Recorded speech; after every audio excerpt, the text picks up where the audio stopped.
नमस्कार, बहुत स्वागत है आपका इंडिया हेड में। आपके साथ मैं हूँ आराधना नामदेव। दोपहर 2 बज चुके हैं और रुक करेंगे खबरों की ओर। मध्य प्रदेश में इस बार 26 अगस्त को श्री कृष्ण जन्माष्टमी के अवसर पर स्कूलों को खुला रखने का निर्णय लिया गया है। स्कूल शिक्षा विभाग ने आदेश जारी कर कहा कि इस दिन स्कूलों में भगवान श्री कृष्ण के जीवन, उनकी शिक्षा, साथ ही साथ उनकी मित्रता का पाठ पढ़ाया जाएगा। इसके अलावा जन्माष्टमी से जुड़े कई कार्यक्रम स्कूल में आयोजित किए जाएंगे, जिससे कि बच्चों को जन्माष्टमी का महत्व समझ आए और उन्हें भगवान श्री कृष्ण के जीवन के बारे में जानने का मौका मिले। शासकीय शिक्षक संघ के कार्यकारी प्रदेश अध्यक्ष उपेंद्र कौशल द्वारा जानकारी दी गई, लेकिन इस बार 2 अलग अलग आदेश जारी किए गए हैं। पहले आदेश वह है जिसमें शासन ने सरकारी अवकाश की घोषणा की है। वहीं दूसरे आदेश में स्कूल शिक्षा विभाग में जन्माष्टमी पर विशेष कार्यक्रम आयोजित करने का भी निर्देश दिया है। जारी पत्र में बताया गया है कि 7 अगस्त 2024 को मुख्यमंत्री डॉक्टर मोहन यादव की अध्यक्षता में आयोजित समीक्षा बैठक में यह निर्णय लिया गया है कि 26 अगस्त को पूरे प्रदेश में जन्माष्टमी का त्यौहार धूमधाम से मनाया जाएगा।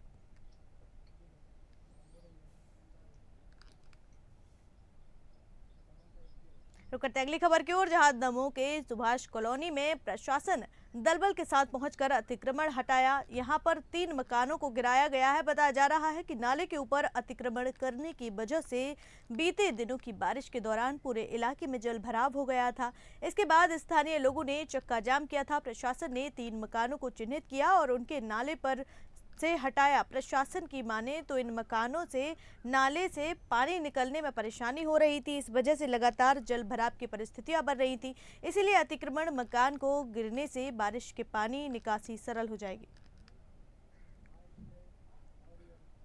थोड़ा सा हल्का सा ठीक है सर। आज क्या कार्रवाई की जा रही है सर? देखिए, सुभाष कॉलोनी में पिछले बार जो बरसात हुई थी उसमें नाला चौक हो गया था और नाले के आसपास बहुत ज़्यादा अतिक्रमण पाया गया था। लोगों ने जो नाले का एरिया था उस पर भी अतिक्रमण करके मकान बना लिए थे। तो नगर पालिका की टीम ने और हम लोगों ने एक चिन्हित किए थे कहाँ कहाँ पर नाले पर अतिक्रमण है, और उन मकानों को चिन्हित करके उन्हें 15-20 दिन पहले नोटिस जारी किया गया था कि यहाँ से अपना अतिक्रमण हटा लें। सुभाष कॉलोनी में नाले के पास लोगों ने अतिक्रमण कर रखा था। विगत 20-25 दिन पहले जो बारिश हुई थी उसमें जल भराव की स्थिति बन गई थी, तो लोगों के द्वारा चक्का जाम भी किया गया था। उसी के संबंध में यहाँ पे तहसीलदार सर ने सीमांकन वगैरह कराया था, तो ये पाया गया कुछ लोगों ने अतिक्रमण करके रखा हुआ है और कुछ लोगों के द्वारा पट्टे, जितनी साइज का पट्टा है उससे ज़्यादा में मकान बना के रखा हुआ है, तो उसी को हटाने की लगभग कितने मकान होंगे जो अभी आज जिन पे कार्रवाई हो रही है? अभी तो 3 मकान चिन्हांकित हुए हैं।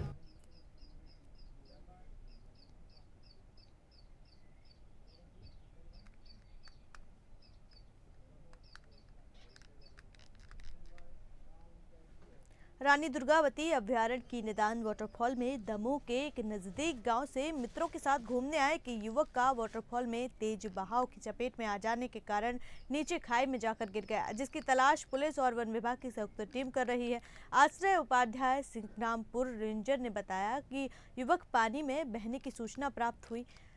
वन स्टाफ लगातार ढूंढने का प्रयास कर रहा है। यह सभी युवक ग्राम कटरिया लक्ष्मण कुटी 4 युवक घूमने निदान वाटरफॉल आए थे, जिसमें एक युवक का पानी में पैर फिसलने से वह नीचे खाई में गिर गया। 4 लोग थे टूरिस्ट घूमने के लिए आए यहाँ पर, तो उनके लिए रसीद काटी, यहाँ पे घूमने के लिए आए। तो यहाँ पे बोर्ड लगी है जगह जगह पे कि भाई वाटरफॉल के पास ना जाएं, रेलिंग बैरिकेड्स की व्यवस्था ही पूरी है, उसको क्रॉस करके ना जाएं। उसके बाद भी वो क्रॉस करके पता चला कि क्रॉस करने के बाद वो वहाँ वाटरफॉल के पास में गए, वहाँ जाके वो नहा रही थी। लगभग 4 बजे का टाइम होगा, तो नहाने के दौरान उनका पैर फिसल स्लिप हो गया, जिससे वो बह गया वाटरफॉल में। बीजेपी के सांसद मनोज तिवारी ने जम्मू कश्मीर में कांग्रेस ने नेशनल कॉन्फ्रेंस के साथ किए गए गठबंधन पर सवाल खड़े करते हुए राहुल गांधी से जवाब मांगा है। मनोज तिवारी ने हरिद्वार में मीडिया से बात करते हुए कहा कि इस चुनाव में जो सबसे बड़ा विषय है वो यह है कि कांग्रेस उन लोगों के साथ गठजोड़ रही है जो कहती है कि हम कश्मीर को अलग मानते हैं। तो राहुल जवाब दें कि जम्मू कश्मीर को अलग मानने वालों के साथ जाएंगे। इसके साथ ही उन्होंने कहा कि जो लोग भारत को विनाश की ओर ले जाना चाहते हैं या उसका सपना देख रहे हैं, उनके लिए यूसीसी एक इलाज है। आज देखिए, चुनाव तो हो रहा है, चुनाव होगा, पहले भी चुनाव हुआ था। डीडीसी का चुनाव जिला स्तर पे तो हम लोग जम्मू कश्मीर में प्रचार भी करने गए। मैं एकदम पाकिस्तान बॉर्डर तक मेरी भी ड्यूटी लगी थी। कुछ सीटें हमें मिली, कुछ सीटें जिनको भी मिली, और जो बड़े बड़े स्तंभ थे वो उखड़ गए और नए नए लीडर बन के आ गए। इस चुनाव में भी इंटरेस्टिंग है देखना। मगर जो एक सबसे बड़ा विषय आज उठना चाहिए, कांग्रेस जवाब दे। कांग्रेस ने नेशनल कॉन्फ्रेंस से गठजोड़ किया है और नेशनल कॉन्फ्रेंस कहती है कि हम कश्मीर को अलग मानते हैं। तो अब राहुल गांधी जी जवाब दें कि क्या वो कश्मीर को, जम्मू कश्मीर को भारत से अलग मानने वालों के साथ जाने के बाद अब जवाब दे पाएंगे देश को? रुक करते अगली खबर का, जहां हल्द्वानी में देवखड़ी नाले में जो कहर बरपाया, उसकी तबाही के निशान आज भी ऐसे ही बने हुए हैं। मलबे को हटाने का काम किया जा रहा है। नाले के ट्रीटमेंट को लेकर सर्वे का काम तेजी से चल रहा है। सिंचाई, यूयूएसडीए, वन विभाग और रेवेन्यू टीम के अधिकारी नाले के ट्रीटमेंट को लेकर लगातार डीएम नैनीताल के संपर्क में है। डीएम वंदना सिंह का कहना है कि जहां से नाले की शुरुआत हो रही है, वहीं से चेक डैम बनाने की प्रक्रिया शुरू की जाए। कोशिश की जा रही है कि हल्द्वानी का ड्रेनेज प्लान जो एडीवी के पास है, उसी में सम्मिलित करके अलग मॉनसून से पहले देवखड़ी नाले का ट्रीटमेंट पूरा कर लिया जाए। वहीं लोगों के घरों और गलियों से मलबे को हटाने का काम लगातार किया जा रहा है। प्रोटेक्शन वर्क को लेकर लगातार सर्वे की प्रक्रिया पूरी की जा रही है।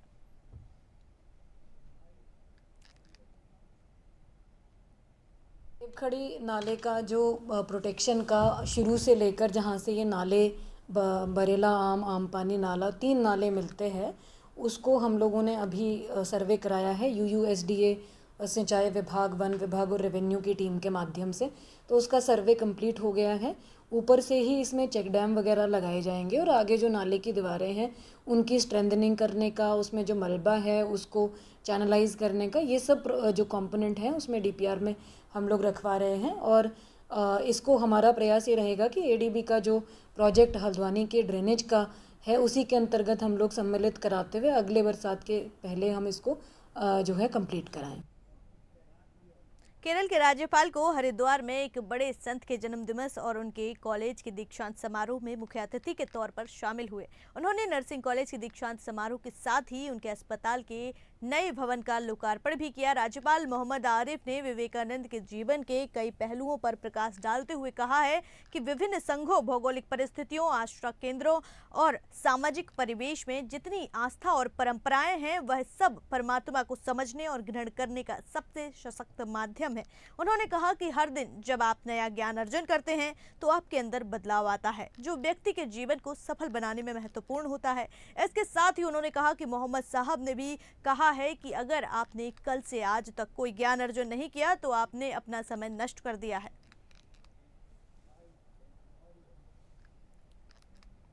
इनको ऐसे देखते हैं जैसे ये एक दो अलग अलग। आप स्वामी विवेकानंद को पढ़िए, वो कहते हैं कि ये विभिन्न प्रसंगों में और विभिन्न भौगोलिक क्षेत्रों में और विभिन्न सामाजिक परिस्थितियों में ये जितनी आस्था की परंपराएं हैं, ये सब व्यक्ति द्वारा परमात्मा को समझने और ग्रहण करने की कोशिश है। तो ये एक दूसरे के भारतीय कल्पना क्या है? भारतीय कल्पना है कि हम निचले सत्य से ऊपर के सत्य की तरफ चलते हैं। तो ये क्रम तो कभी रुकता ही नहीं, ज्ञान अर्जन का क्रम तो कभी रुकता ही नहीं है। और हर दिन जब आप नया ज्ञान लेते हैं तो आपके अंदर बदलाव आता है।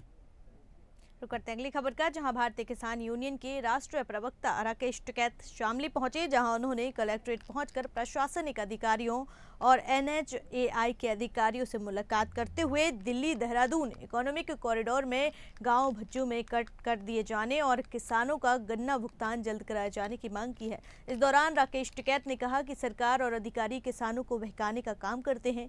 वहीं लोनी से बीजेपी विधायक द्वारा उन पर NSA लगाए जाने की बात की है। उन्होंने कहा है कि अगर सरकार के खिलाफ आवाज उठाने पर NSA लगता है तो उन पर NSA लगाया जाना चाहिए। शामली अधिकारी थे यहाँ पे, प्रशासनिक अधिकारी और NHI के अधिकारी आए हुए थे, तो उनसे बातचीत हुई यहाँ पे जो सड़कें हो रही है, जो निर्माण हो रहा है हाईवे का, उसके बारे में, गन्ना भुगतान के बारे में, इस संबंध में बातचीत उनसे। क्या आश्वासन दिया गया अधिकारियों को? आंदोलन ढीला रहेगा तो कट मिलने का नहीं, बाजू आंदोलन ठीक रहेगा तो कट मिल जाएगा। तो आंदोलन कब है? आंदोलन की जरूरत ही नहीं है, ना ढीला है भाई। सरकार और अधिकारी बहकाने का काम करते हैं, उन्होंने बहका लिए तो वही कट नहीं मिलेगा, और उनके बहकाए में ना आए तो कट मिल जाएगा। बीजेपी लीडर बनाती है, जैसे संजय निषाद, अनुप्रिया पटेल और ओम प्रकाश राजभर को लीडर बनाया, जबकि विपक्षी पार्टियों में दलित और पिछड़े समाज के नेताओं को लोडर बनाया जाता है। SBCP के अध्यक्ष और कैबिनेट मंत्री ओम प्रकाश राजभर ने लखनऊ में प्रेस कॉन्फ्रेंस करके सपा और कांग्रेस को दलित पिछड़ा विरोधी बताया है।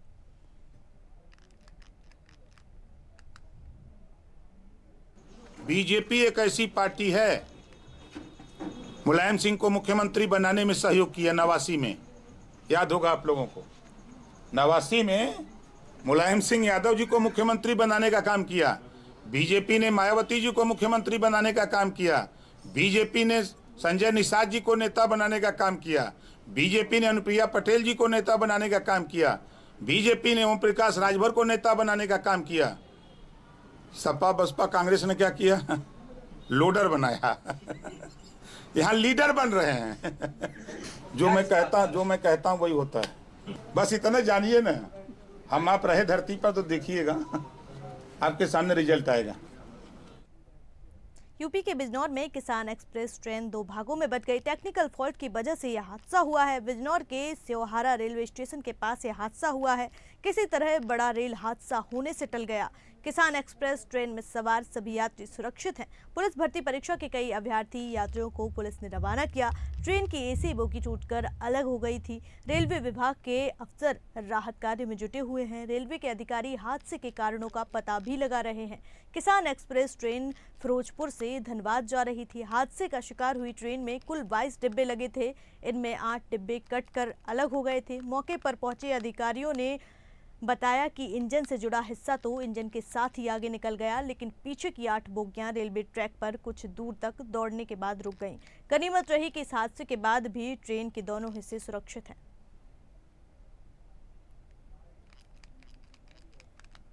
अवगत कराना है कि आज दिनांक 25 अगस्त 2024 को सुबह लगभग 4 बजे की घटना है। फिरोजपुर से धनबाद जाने वाली किसान एक्सप्रेस ट्रेन थाना क्षेत्र स्योहारा के ग्राम रायपुर में डीकपलिंग के कारण 2 हिस्सों में बंट गई। इस ट्रेन में पुलिस भर्ती परीक्षा देने वाले लगभग 150 अभ्यर्थी भी सवार थे। स्थानीय पुलिस का वरिष्ठ अधिकारी द्वारा तत्काल मौके पर पहुंचकर अभ्यर्थियों को रोडवेज बसों का प्रबंध कर उन्हें अपने गंतव्य स्थान पर रवाना कर दिया गया था। मौके पर रेलवे के सक्षम अधिकारी भी पहुंच गए। उनके द्वारा ट्रेन में आई तकनीकी कमी को दूर कर ट्रेन को भी 7:40 पर गंतव्य पर रवाना कर दिया गया। नेपाल में हुए बस हादसे में मृतकों की संख्या 27 हो गई है, जिनमें 25 महाराष्ट्र और 2 यूपी के गोरखपुर क्षेत्र के हैं। हादसे में बस के ड्राइवर और खलासी की भी मौत हुई है। ड्राइवर मुतरजा गोरखपुर जिले की पिपराइच थाना क्षेत्र का रहने वाला था, जबकि खलासी रामजीत कुशीराम जिले का है। भारत सरकार की तरफ से 27 शवों को भारतीय सेना के विशेष विमान से चितवन से नासिक के लिए रवाना कर दिया गया है। वहीं जो दूसरे बस में सवार अन्य 48 यात्री थे, उनकी सकुशल वापसी सनोली बॉर्डर से भारतीय सीमा में हो गई है, जिनको गोरखपुर से महाराष्ट्र भेजा जा रहा है। बता दें कि महाराष्ट्र के रहने वाले 93 पर्यटक 20 अगस्त को 8 दिनों के परमिट के साथ नेपाल की यात्रा पर निकले थे, जिन्होंने गोरखपुर से 3 पर्यटक बस बुक कर सोनोली बॉर्डर के रास्ते पोखरा और पोखरा से काठमांडू जा रहे थे।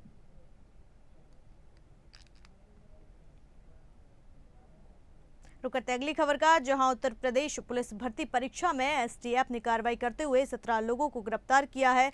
एसटीएफ ने यह कार्रवाई लखनऊ से लेकर वाराणसी तक की है। कार्रवाई करते हुए एसटीएफ ने पुलिस आरक्षी भर्ती परीक्षा का प्रश्न पत्र आउट कराने के नाम पर ठगी करने वाला आरोपी हंस रंजन कुमार को वाराणसी से गिरफ्तार किया है। तो वहीं इसी गिरोह के एक और सदस्य को अनिरुद्ध मोदन लब्बाल को लखनऊ के अंतर्गत राजकीय पॉलिटेक्निक के गेट के पास से गिरफ्तार किया है। एसटीएफ के अनुसार अभ्यर्थियों को 1 लाख में प्रश्न पत्र कराने का भरोसा दिया था। आपको बता दें कि पहले दिन की परीक्षा में कुल 9 नकलची पकड़े गए थे, तो वहीं दूसरे दिन की परीक्षा में 8 नकलची पकड़े गए हैं। पुलिस भर्ती परीक्षा देकर लौटे प्रतियोगी छात्र युएश ने पेपर खराब होने पर फांसी लगाई है। सूचना पर पुलिस व फॉरेंसिक टीम मौके पर पहुंची और मामले की जांच में जुटी। शव को कब्जे में लेकर पोस्टमार्टम के लिए भेज दिया गया।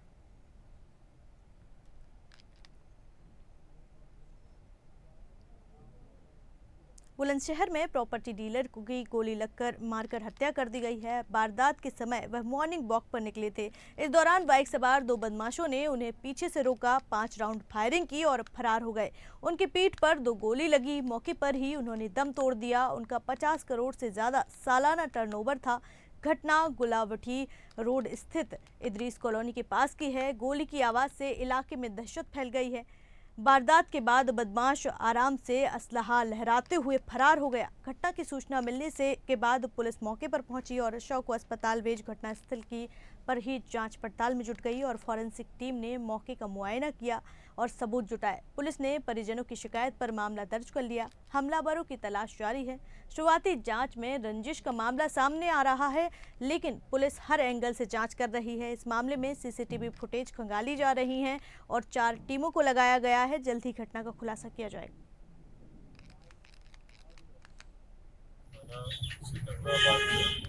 सुबह सूचना प्राप्त एक व्यक्ति का नाम याने लगभग 50 वर्ष ये साइकिल से जा रहे थे। तभी एक व्यक्ति ने आकर वहाँ पे फॉरेंसिक मौके से एविडेंस है वो कलेक्ट किया जा रहा है। आसपास की चेक किए जा रहे हैं। कुछ जानकारी हुई, इसके आधार पर हमारी 4 टीमें लगाई गई। थाना खमरिया क्षेत्र में वाहनों की तेज रफ्तार एक बार फिर हादसे का कारण बन गई है। खमरिया जा रही तेज रफ्तार रोडवेज बस का टायर फटने से अनियंत्रित होकर बहराइच की तरफ से आ रहे ट्रक से टकरा गई, जिससे चालक परिचालक समेत एक यात्री गंभीर रूप से जख्मी हो गया। घटना की सूचना पर पहुंचे पुलिसकर्मियों में आरक्षी में मानवता का परिचय देते हुए खून से लथपथ घायलों को अपने हाथों में उठाकर एम्बुलेंस की सहायता से अस्पताल भेजा। वहीं पुलिस ने दोनों वाहनों को अपने कब्जे में ले लिया।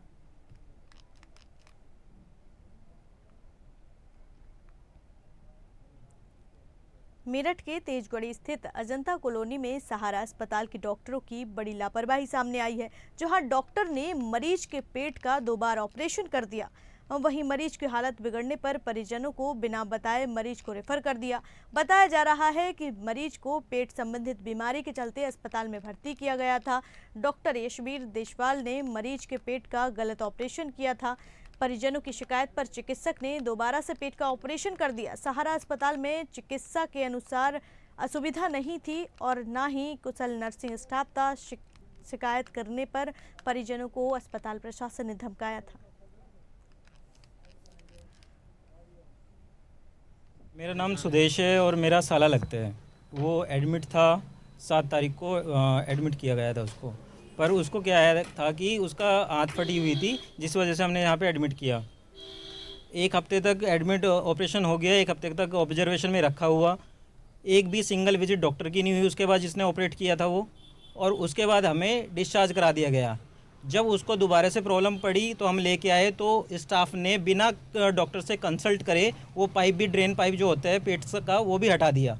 डॉक्टर को इसके बारे में पता ही नहीं है।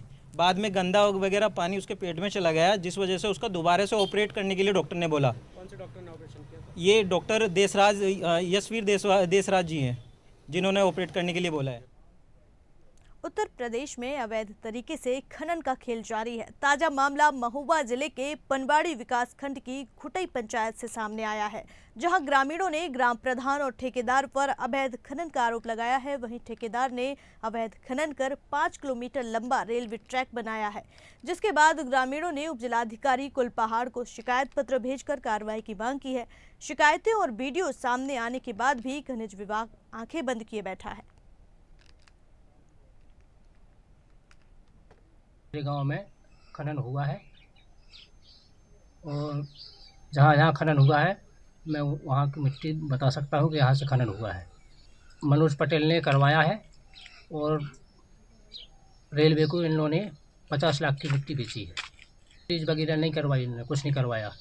ऐसे रात में खनन करवाते थे ये लोग और रात में मिट्टी इन लोगों ने रेलवे को बेची है। मेरे खेत से मिट्टी ली गई है, मुझे उसका कोई मालूम नहीं। रात में खुदेते थे, 2 दिन खुदी है मेरे यहाँ से मिट्टी। और इसके बाद मैं ठेकेदार को फ़ोन लगाने के बाद ठेकेदार कह रहा था वो पार्टी खुदी है। मैंने ग्राम समाज में मुझसे कभी पूछा नहीं गया है, बिना पूछे मैंने पूछा तो उसने मुझको धमकाया। इसके बाद मैंने कहा डीएम के पास मैं अपने कागज धरूँगा, मेरे नाम की ज़मीन है। एक तरफ वन विभाग है, एक तरफ MP बॉर्डर है, एक तरफ 2 तरफ ग्राम समाज है। बीच में मेरा नंबर 772 मेरा नंबर है, डाटा संख्या है।